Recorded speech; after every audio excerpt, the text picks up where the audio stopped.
the title shameless, and it's collectively protesting against the silence, against the shaming. It's saying, it's subverting this silence, it's subverting the shame narrative, and saying like, we're owning this, we're owning our own narratives, and no one will speak on behalf of us. So yeah. Yeah, and I think what I love about your images, Lina, is that yes, they're culturally specific, but these are universal experiences felt by women who have endured and survived this kind of trauma. And I think this is a way to connect with people from all around the world. I think there's no one who would look at these images that won't feel something and connect in some way to these women. And I wanted to ask you, first I wanted to ask you, because I've read in an interview that there were certain catalysts for you to work on this series. There were a couple of socio-historical, socio-political catalysts. One was the Me Too movement, the momentum of the Me Too movement a few years ago. But even earlier than that, there was the ousting of Hosni Mubarak in 2011. Can you talk to us a little bit more about those two events and how they acted as catalysts for this series? Yeah, sure. Well, first, to contextualize, I have personally like experienced all forms of violence in Egypt. I'm born and raised in Egypt, and I face a lot of different types on the streets in my own home. So for me, it's a very personal project as well. And so I guess in 2011, with all that was going on, with all of us going in the streets and protesting and wanting to have it like to have a new president, to have elections, asking for change. In the meantime, when we went out in the streets, there were lots of sexual harassment and sexual violence going on, and because the political unrest was the priority at that moment, so that Me Too moment didn't pick up as much as the one that happened a few years ago during the pandemic. So because from 2011 to 2013, we were focusing on reform and finding a new elected president, this movement didn't pick up as much as the one 2 years ago. And 2 years ago, during the pandemic, it started really with people mostly being at home and just using social media in a positive way. So a student from AUC called Nadine Ashraf created a group, and women started sending to her anonymously about a man, like a student in the same university, who was blackmailing them and harassing them in all sorts of ways. So this was one of the biggest cases, and it became part of the public opinion. Meanwhile, previously, these issues would have been like not discussed on TV or not discussed widely in newspapers. So it was really in 2020 and 2021 when this has gained a lot of momentum, because women started getting more courage to talk about such issues. And I was stuck here at some point in London, couldn't go back to Cairo, but I was like on my phone, and I was really enraged by how prevalent and how normalized these issues are, and seeing comments of men and also women shaming other women for talking about it. So I guess it's my background slash the events that took place in 2021, because there was also a very famous gang assault on a woman that happened in 2014 and was only being reported in 2020. And this became something widely discussed on national TV. So, and seeing how different people are responding to it. So I guess like it was just in the past couple of years that the law is being updated from ages to kind of protect women, to have some sort of anonymity when they report. Up until 2 years ago, when a woman reported any violence, the perpetrator can find out where she lives and basically blackmail her. Yeah, I mean, it certainly takes a lot of courage to come forward not just within your circle, but publicly, and even on a sort of national, international platform to talk about what is going on. Can you then walk us through the process of how you meet these women, how you convince them to take part in this project? Do you pick the locations?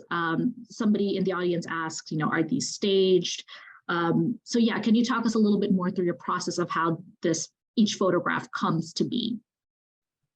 Yeah, well, it started with putting like a call out on my own Instagram and social media, and like preparing like a paragraph explaining my intentions, why am I doing this, what is this project about, and asking for participants to meet up with me, just like for a conversation, because this is something that has to be built with time, and it's a very sensitive subject, so it's very understandable that people wouldn't want to talk to strangers out of nowhere about it. So I got some messages, and some people thought in the beginning that it's like a commercial fashion shoot or something like that. So I had to share what is the project about, like had a few phone calls with some of them. But most of the women I ended up working with, we met and we had conversation. They shared their experience, I shared mine, I told them my intentions, and I basically left it up to them whether they would like to participate or not participate. I said, like, a meeting does not mean that they have to be photographed. We're not going to make any photos on the first, second, or third meeting, that it's whenever they feel ready that we can do so.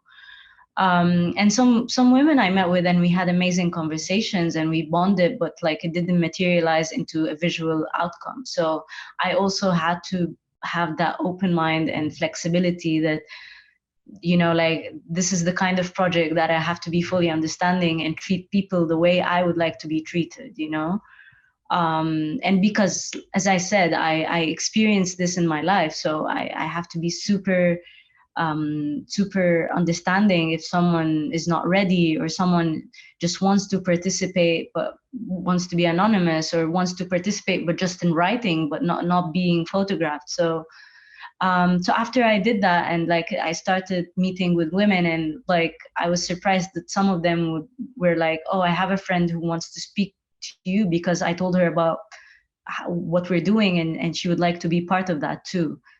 And so it was part word of mouth, part of you sort of reaching out via social media. Yeah, exactly. And that was great, because it in the beginning, like, my intention wasn't to be part of that project, like to photograph myself, but eventually it felt only natural to include myself as well, and to include my story, because if I'm protesting, and I'm protesting collectively with these women, then I had to be part of it. So somehow listening to and having conversations with different women empowered me as well. So it was like a two-way cathartic effect kind of situation. With the writing, like, I asked them to talk or write down their testimonies and share it with me whenever they're ready. And I felt like this is a very important part. It had to be coming from them, like it had to be their own voice and their own experience, and not my interpretation of it. I'm very aware of the dynamic of photographer and the person being photographed. So I try as much as possible, like, to make it, to make it like like a collaborative experience. But collaborations, again, like, collaboration is a very loose term. So I guess I wanted their participation as much as possible. Sure. Yeah, I mean, historically, the role of a documentary photographer is to maintain a little bit of a distance, to be a voyeur of some kind. And it seems to me clearly that this is not that. This is really getting to know your sitter and really working with that person to create a comfortable, safe environment for them. Certainly, and that's why all of these images, like, we decided that it's the best way to make them in our own spaces, in our homes. That way they felt safe, I felt safe, and it felt like an intimate space, rather than like in the street where like sexual harassment takes place, or like verbal, it's just like as women in Egypt and in different places all over the world, because it's everywhere, you know. It's just that in Egypt it's much more. We just like become hyper aware of our surroundings, and we never feel comfortable outside. So yeah, they basically shared with me their testimonies, and it became this journey of layering their experiences and their testimonies with their portraits. And as I'm doing that digitally, I felt like, besides our conversations, like I would reread their experiences, and that would really like get to me, you know. It would like really pierce me, because I feel like it's so prevalent. It has nothing to do with where you're from, what's your faith, what's your background, what's your age. If you look at the images, you will see different ages and different women from all different backgrounds. And for me to Can you navigate. talk to me a little bit about the, sorry to interrupt, like as you're answering, can you talk to us a little bit about so you talked a little bit about the writing, these are their stories. What about some of the other elements, like the gold brush strokes across the eyes? Not every single sitter has that. Was that a choice that you made? Was that a choice that the sitter made if she wanted to maintain anonymity? Where did that come from? Yeah, I think anonymity is a very important keyword in this project, because a lot of women wanted to share their stories and wanted to protest this violence without exposing themselves to further violence or further bullying, you know? So, and I mean, it's one of the trickiest things that I had to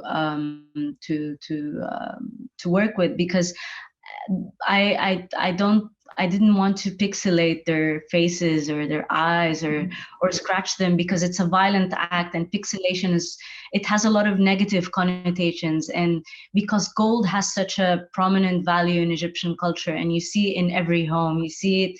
I mean, ancient Egypt is full of gold inscriptions, and is full of symbols, and you know, I think this influence of gold is coming from there. It has a very positive connotation. So that's why I use gold, to kind of give them this anonymity they asked for. And it was really important that their mouth were showing, because it's a signifier for their voice. So that's why it's like kind of keeping them anonymous, but just keeping their mouth showing, keeping their voices there. And some women were like fine with like just not being anonymous. So it was really down to them. And it's, in the end, it's a relationship and it's a conversation. So yeah, I found some of again, I go back to the titles that you've chosen, and some of the titles have been kind of bone chilling, you know, like in an Uber, or walking home, or I think there was like in my marriage, or you know, just the kind of ubiquitous nature of this kind of violence and trauma towards women can happen anywhere, right? We're getting some really wonderful questions. If you don't mind, I'm going to ask a few as we're having this conversation. So first of all, just about the camera that you use. What kind of camera is it? And, you know, what are some of the technical specifications of how you photograph these women? Well, mostly it was all photographed, as I said, in their spaces in homes with natural light.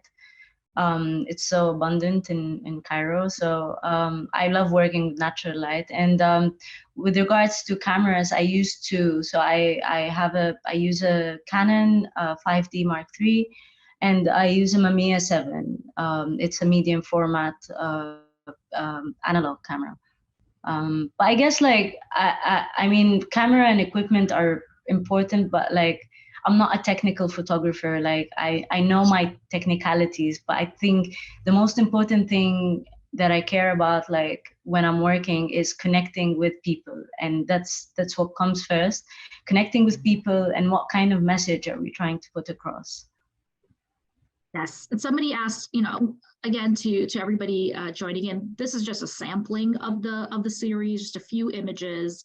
I believe you can find, if not the whole series, certainly more images from the series on Lina's website, which someone just posted in the chat box. Is there any other platform they can go to see more images from the series? Certainly your Instagram has images from the series. yeah, or I mean, there's a big feature about this particular work on We Present, so you can check that out as well. There was another question that asked if you received any backlash on social media from women when, I'm just going to broaden it, from anyone in wanting to bring awareness to this topic in Egypt. No, luckily no. I mean, I didn't get any backlash. I just got some older women in Egypt asking, why talk about sexual violence? Like, it doesn't exist, like, certainly denial is something people use as a way of coping, and different generations view things differently. So I guess the backlash was more from a couple of women who just didn't connect with or understand contemporary photography. Yeah. Because you said that this is sort of, you've worked on one part of it, and then there's the next chapter, which is working with men, because you want to show that men as allies. And I thought there was a comment here that was relevant to that. And this is from Sandra, who said that, are you aware of a police station in Brasilia dedicated to addressing sexual violence against women principally, but also against men? And she said that, I visited the police station and found men were in the police station supporting the women in their lives. So I thought that was a nice synergy with what you were saying in terms of men being allies to this, to what women have been sort of enduring and surviving for so many years as well. Men going through it as well. Definitely. And yeah, I mean, it's important to talk about men as allies, and it's also important to have a space for men to talk about their own experience, because I mean, patriarchy and violence impacts everyone. And I think one of the lucky things that some women have is the ability to at least confide in each other and talk to one another. And I feel that men do not have this space. I mean, the societal and gender norms do not allow men to talk about such experiences. So yeah, patriarchy affects both women and men, all genders actually, in that way, the shortcomings of patriarchal societies. I think I want to talk about a little bit about some of your other series. So Sydney, if you want to go back, this was the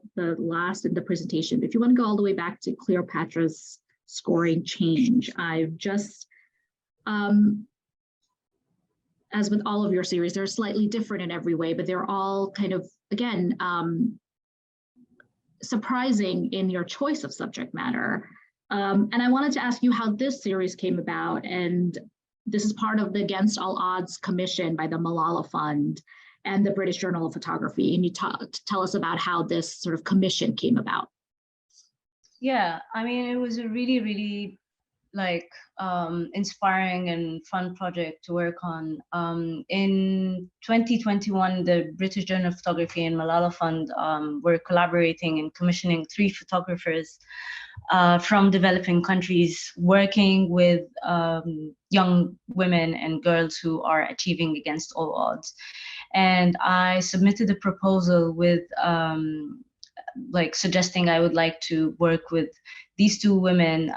The one we're looking at right now is Ruka, who is a footballer from the Coptic community in Egypt, who started playing football in her community church, and Malak, who's a gymnast and a trampolinist, who basically started training in gymnastics at a relatively older age. And even though she started late, she basically participated in the last Olympics and broke a record. And they really, both Malala Fund and BJP liked my proposal, and they selected it out of the 3 proposals. And I started working with these 2 lovely women.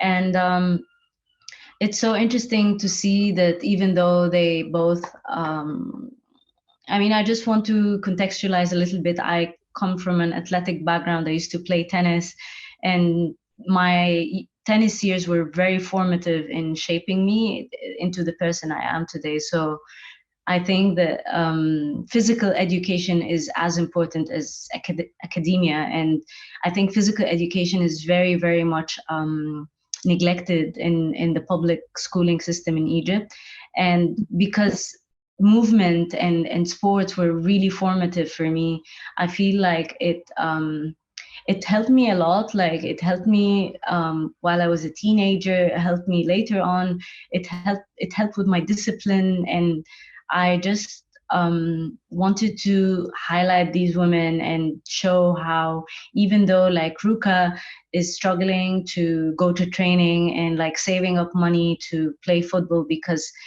grassroots initiatives in Egypt are non-existent, especially for women's football. And women are not even expected to play football in Egypt. Like they're always kind of mocked or condemned for playing football because it's seen as like a male sport. So it's very daring and courageous of her to be doing so. And like she would save up her kind of the snack money that her father would give her just to be able to commute on public transport and go train. And I just found her like really inspiring and very dedicated and just going through a lot. She would even hide her own injuries at home so her parents wouldn't stop her from going to football practice and from playing matches. So I mean, I'm just trying to kind of show that these amazing things Ruka and Malak are doing, but at the same time, I would love for the Egyptian Ministry of Education to be like supporting and funding these women, because even when I was playing tennis, we rarely had any sort of funding when we were traveling or when we were supposed to participate in tournaments but couldn't go because there was no funding. I found that Malak and Ruka were facing the exact same issues up until today. So for Malak, for instance, like she was going to the Olympics, but she didn't have the proper gear or leotard. So she basically took a leotard from a mentor of hers who like a gymnast um, who's much older than her. So it's just like really frustrating that there is so much female talent and talent overall in Egypt, but without proper funding. So have you noticed any changes from the time that you were an athlete yourself in tennis to now observing Malak and Ruka engage in sports themselves? Have there been any changes in the laws or in general acceptance in society of women athletes in Egypt?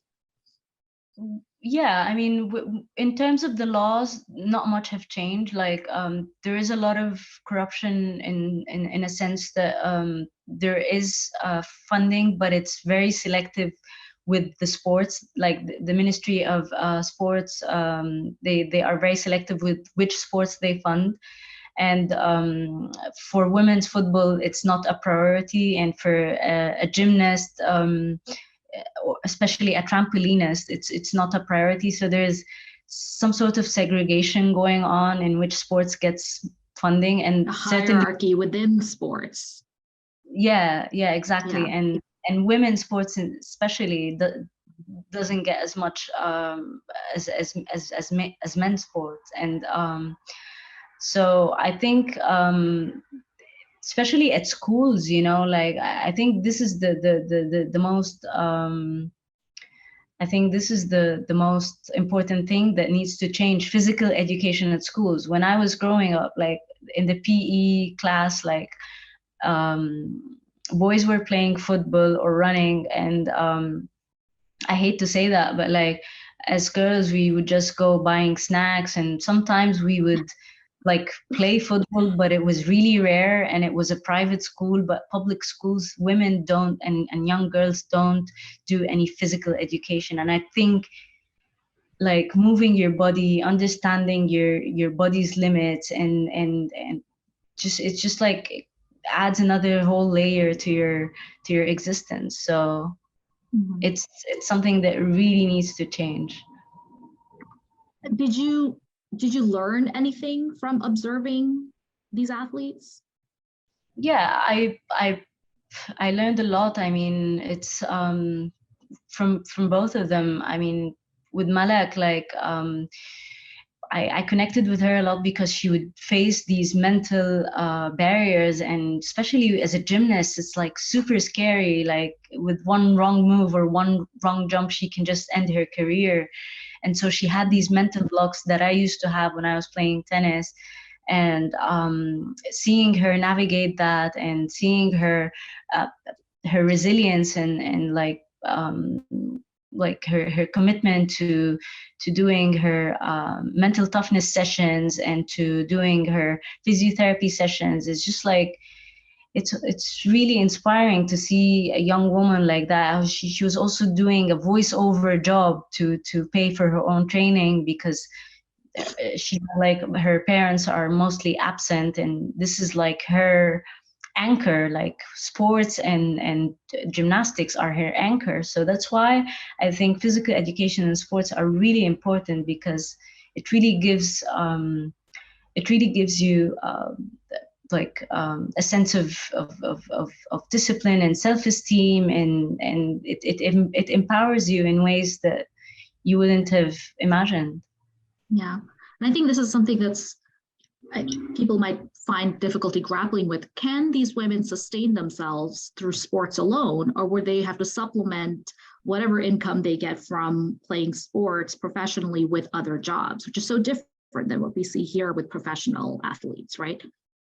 Yeah, especially it's so different from the US, whereas there are a lot of sports scholarships, not just financial scholarships, but I I think in Egypt it's difficult because um, a lot of women and girls prematurely quit because they just can't sustain their careers, and it's really sad because it's just they have to make a choice between this or that. Whereas I guess some or a lot of colleges and universities in the US, you can do like college football or college tennis, and then you can do both, and like the system is more understanding to integrating sports and physical education with academic education. I want to go to your next series, which is really is there anything you wanted to say particularly about, you wanted to include this image, I know, in the slideshow. Is there something you wanted to say about this one? This is a recent one, right?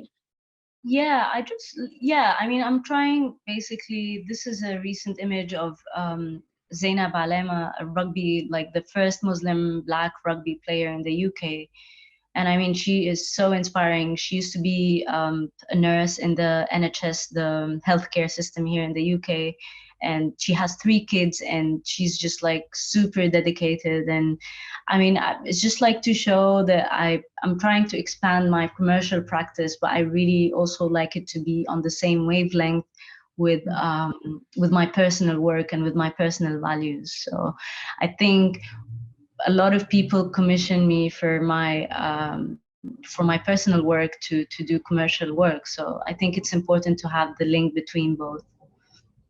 And I think whether you intended it or not, a lot of those images about the athletes blast all kind of stereotypes about being a Muslim woman, about what empowerment means, about what wearing the headscarf means, and being able to engage in social life. And I think it really broadens, I think, people's horizons of the lives of women in a different part of the world.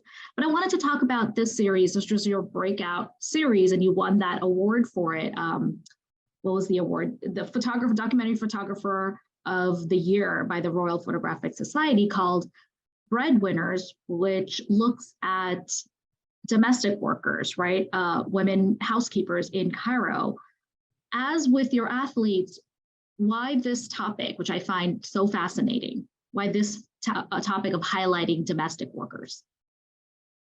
I grew up seeing domestic workers in Egypt everywhere. Like it's so like it's very common for for your friend, like to go to a friend's place and find a domestic worker there, and they don't just go for like 2 hours, like they're not just there to clean. They're basically babysitting, cleaning, doing groceries, ironing. Like they do all sorts of things, and like to the point like you feel like they're part of the family yet they're not. So like it's this awkward position.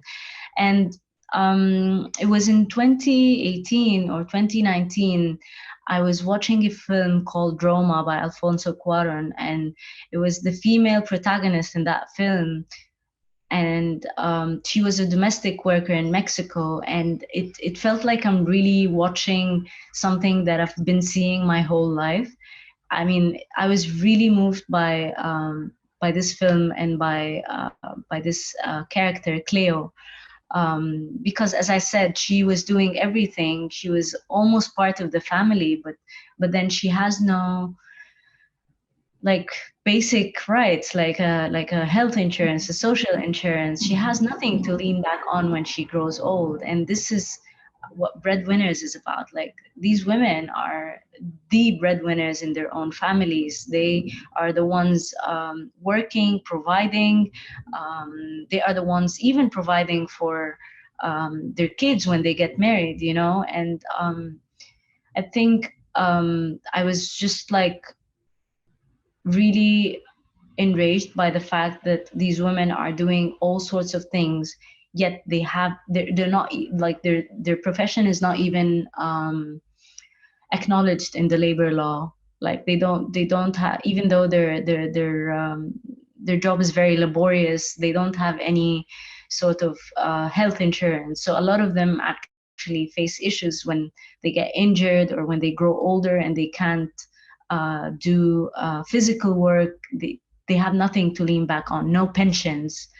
So I think I just felt that this is a huge injustice that needs to be addressed, and these women need to be portrayed in a positive light, because in Egypt, like society looks down upon them. They're very relegated. They're very overlooked by their own kids, by their neighbors. Like a lot of these women shared with me that they had to lie about what they do to people in their community, because people in the community would see it as like doing a disgraceful job, or like as they would see them like as sex workers. So like they had to lie and say that they work maybe as cooks in a restaurant instead of saying that they're domestic workers. The idea of a woman going into a stranger's home in a lot of Egyptian circles is looked down upon.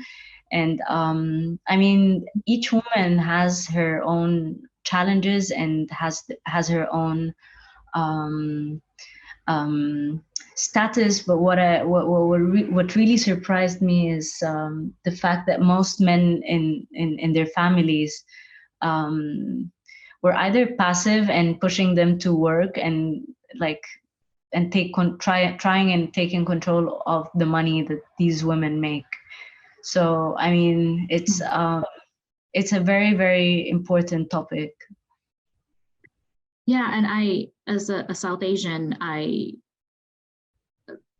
domestic workers are ever present in our lives as well. As I've grown up, you know, essentially being raised by, you know, a lot of people are raised by domestic workers, a lot of children, and they're there, ever present. And just like in Egypt, not always treated well and treated unfairly without all of those benefits that, you know, the essential benefits that you need to survive. But in your photos, I sense a lot of dignity.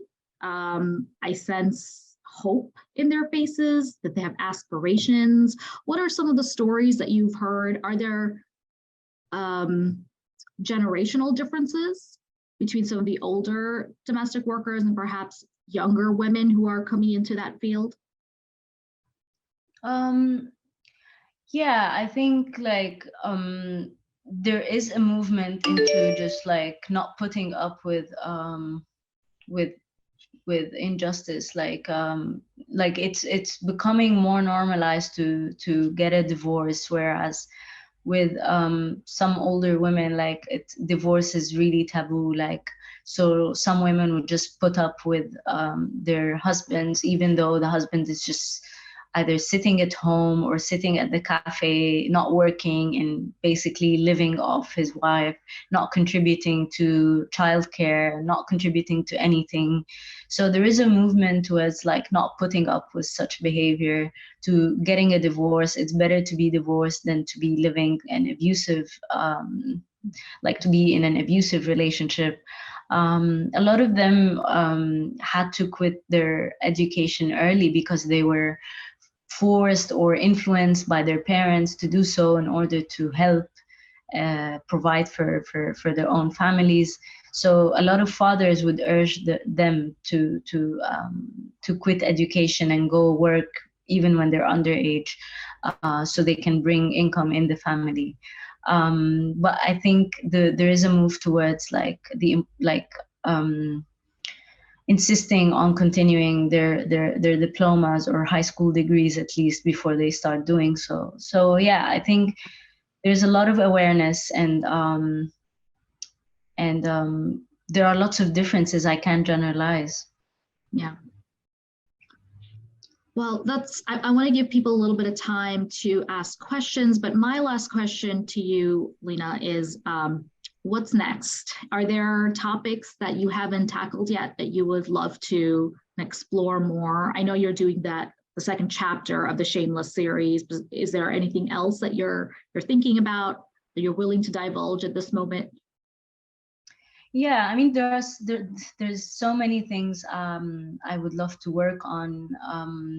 I mean, there's also the fact that I mean, first of all, I want to kind of expand on my projects like Shameless. It's really difficult to find men to work with on sexual violence. Like, I think I underestimated, or maybe because it was easier to bond or connect with women, I thought that that I could kind of do the same easily with men, but it's not. It's very challenging. But I'm also currently working on a very long-term research project about the reclamation of Egyptian womanhood. And that's the one that's going to be showing this summer at ARL. But that's certainly a long-term project that needs to basically dive into lots of Egyptian women who were left out of history and history books. So yeah, that's what I'm up to. And anyone has that been your goal from the beginning, is to kind of shine light on those who have been pushed to the fringes of society, those overlooked figures, those who have been marginalized? Has that always been sort of a goal, an aspiration for you in your career? I mean, definitely, but it's also about like not jumping to a conclusion and like researching what happened. Why are we where we are right now? What happened historically? I'm really interested in the history of Egyptian women, and especially in the 50s when we gained the right to vote and we got the first elected president. So it's not just about spotlighting women, it's about doing my own work and doing my own research and bringing that research to light, and almost like looking at a timeline and understanding what happened, and being critical about what happened and understanding how can we move on from there. To really contextualize where we are right now, historically contextualize.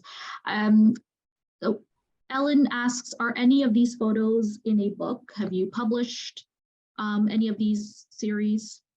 I haven't published any books yet, because I think definitely my project about the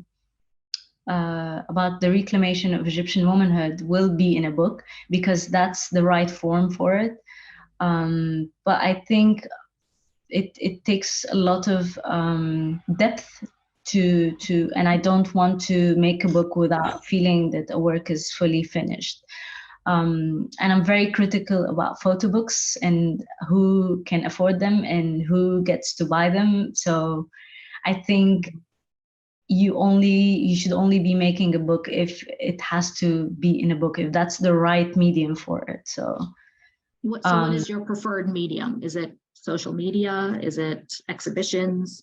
It really depends on what work I'm showing. I mean, I do like exhibitions because you get to interact with people and you get to have a conversation. And social media is great also for certain things. And I think it really depends on the topic. But yeah, I think books are there are so many photo books, and in the end, like it doesn't particularly reach the audience that we intend to reach. So yeah, but hopefully in the near future, I'll make a book about the history of Egyptian women. great. Well, we just have a few minutes left, and I want to thank you, Lina, again for joining me today on International Women's Day. This was such an insightful conversation, and as I mentioned, you and I have been in conversation since last year, but this was truly educational for me. This was just enjoyable for me to be chatting with you, to look through your images in more depth, and I really hope that it moved the people joining us as much as it's moved me, since I've really looked and delved into your work. With that, thank you all for joining us today for this first session for International Women's Day. And I will now hand it back over to Sydney, who will give a little bit of a rundown of the rest of the day's programming. Thank you again. Thank you so much, Orin. Thank you. Thank you, Lina. Thank you so much. It was such a wonderful way to start the day. And honestly, just the work that you do is so important for representing women who need to have their stories told and need to be made the main subjects. So thank you so much for the work that you do.